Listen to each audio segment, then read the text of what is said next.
Welcome to Star Wars Timeline. Today is another Friday, and we're talking about the next The Bad Batch episode number 11, very appropriately called Devil's Deal. If you guys haven't seen my previous reviews and want to check out what I think of the show so far episode by episode, I will drop the links in the video description below so you can see where I'm at. Now, before we start talking about this episode, spoiler alert. This video is full of spoilers where I discuss the story elements, the characters, and so forth. You guys have been warned.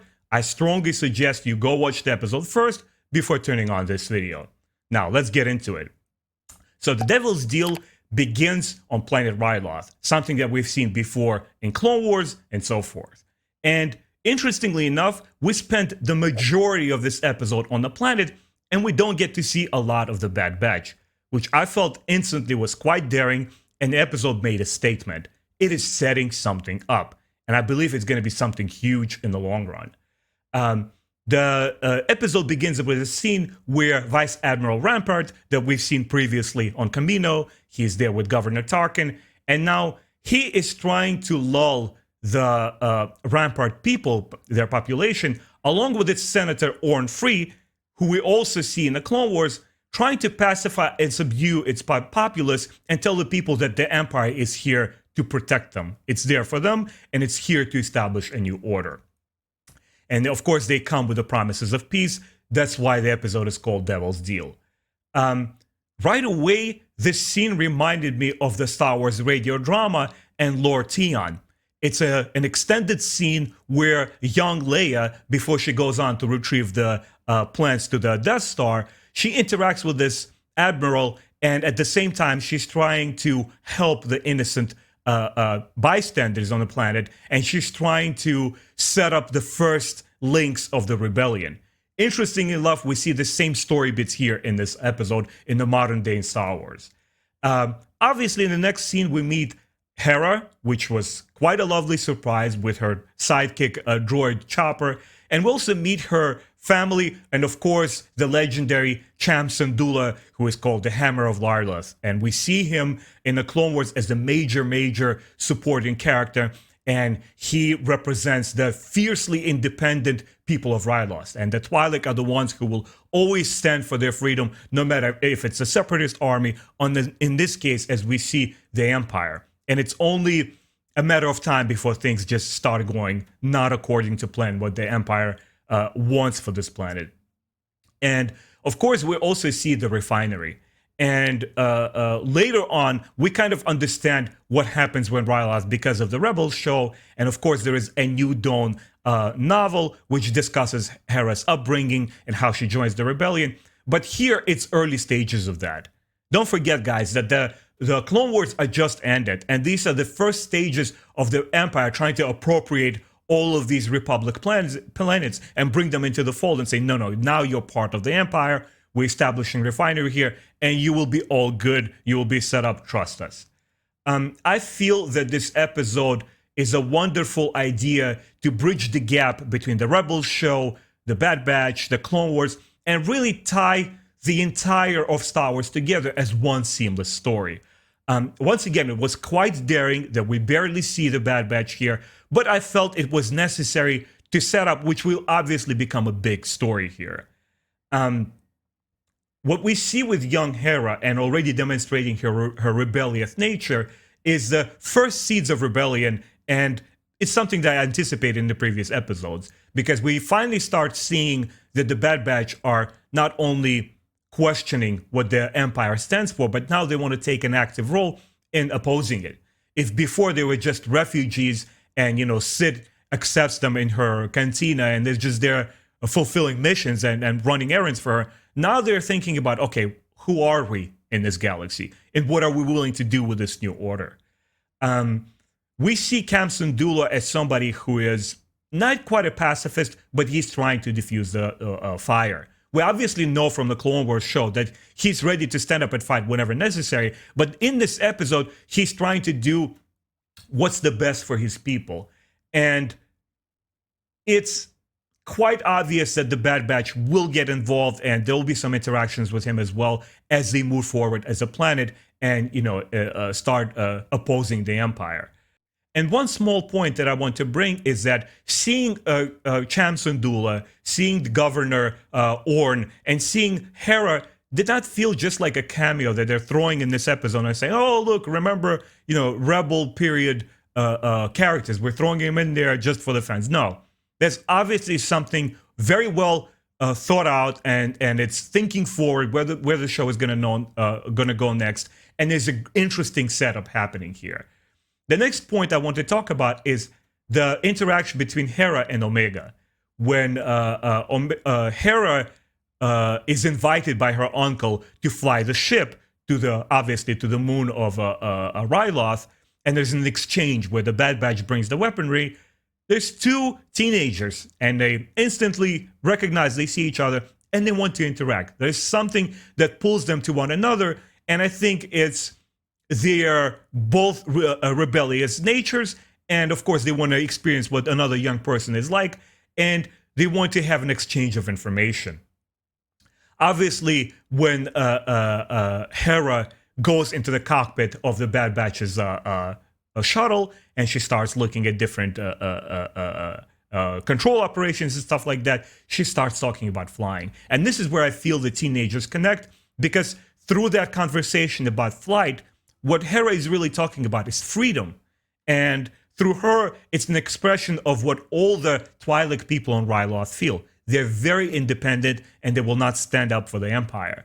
And at the same time, it's an interesting plot device for Omega to say, "Oh, flying. What is that like? That must be interesting." And perhaps it's something that will tie into Omega and her skill set in the future, because I mentioned in the previous episodes, what if Omega starts demonstrating skills which are not necessarily designed for the front of the combat? Because she's still pretty young. Yes, she can hold her own, but she's not quite a warrior yet. What if she becomes the kind of getaway driver for the Bad Batch, and she really masters the shuttle control, and we start discovering more of her force powers, which will kind of justify how she becomes such a great pilot at a very young age. I really enjoyed the interaction.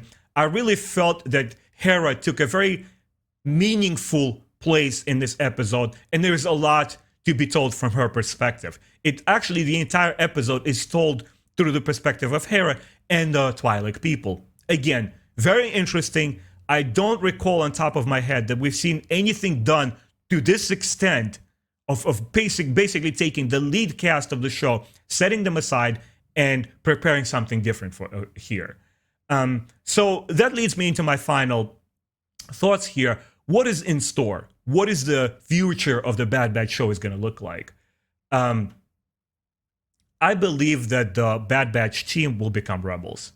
It is inevitable. They're first functioning as these arm dealers, and we pretty much know that they were free-thinking clones who wouldn't stand for the Empire, and they could tell the right from wrong and say, well, we're not going to subscribe to this new order, we're going to escape. And same here, when they're going to see an entire planet in their plight for freedom and trying to fight off this Empire, they're going to help. They're going to do something about it. They're going to take an active role. And I'm very interested to see how they're going to interact with the legendary strategist Cham Syndulla, and who else is going to be a part of it. Are we going to see Ahsoka? Is Bail Organa be involved? Are we going to see some of Obi-Wan Kenobi, maybe somewhere from Tatooine, giving them a little bit of guidance? And how will Rex also figure into the story? As I mentioned before, also this episode provides very interesting open questions to how will now Hera evolve as a person? Because there's going to be what anticipate this major rebellion plot happening on Ryloth. How is she going to take an active role in that, and how will she need to adapt in terms of her skill sets, what she's capable of doing as a child, but still able to assist and help in this rebellion. What I also would like to see, and I think it's also inescapable, is more Clone Wars characters, particularly Saw Gerrera. We know what he stands for. We saw him in the Rogue One. Those of you guys who watch the Clone Wars TV show, he has some excellent moments in there. And even though he's more of a violent kind of like revolutionary who's not hesitant to sacrifice lives or kill as many Imperials as he can to attain freedom. Again, if he interacts with the Bad Batch, how is he going to shape and mold their behavior and tell them, no, wait, hold on a second. What Rylus was trying to do here is too pacifist. That's not the way to go. Join me. I'm Saw Gerrera. I'm very experienced in fighting the Separatists. I will now be very adamant about fighting the Empire, and I could use some major help like you guys. You're special. Once again, I felt it was a fantastic episode. It had some pretty interesting action. Again, something very different. We saw an assassination in this episode. Very, very dark stuff, but for a children or, a teenage show that will look at something, and then by the end of the episode, Orn, the governor of the senator of the Ryloth, who we as audience don't very much like, but still, he doesn't deserve this. And they shoot him in the head. And I was like, oh my God. This is insane. This is pretty wild stuff for an animated show. And the action itself, I feel very deliberately try to do something different. It keeps flipping pages and says, okay, we had a chase scene in this episode. We had a rancor on the loose in another episode. Here, let's do a little bit of a convoy attack and a sniper attacking the innocents and killing, a political assassination, so to speak. Wonderful stuff. The biggest thing that I took away that I absolutely loved here is that all of the cast used from the Clone Wars were not free handouts for the Rebel fans. They were not cameos, and they were not there for the sake of nostalgia. This is a huge setup, and I believe this is a very pivotal episode where the show is going to go in an entirely unanticipated direction. I loved it very much. And I would love to hear your thoughts, guys. And please leave a comments in this video below and tell me what you thought of it, what you liked, what you didn't like, and how did you specifically feel about the returning clone characters.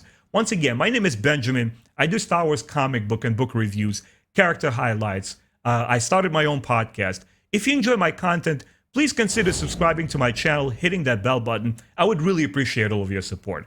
And I'll see you next time.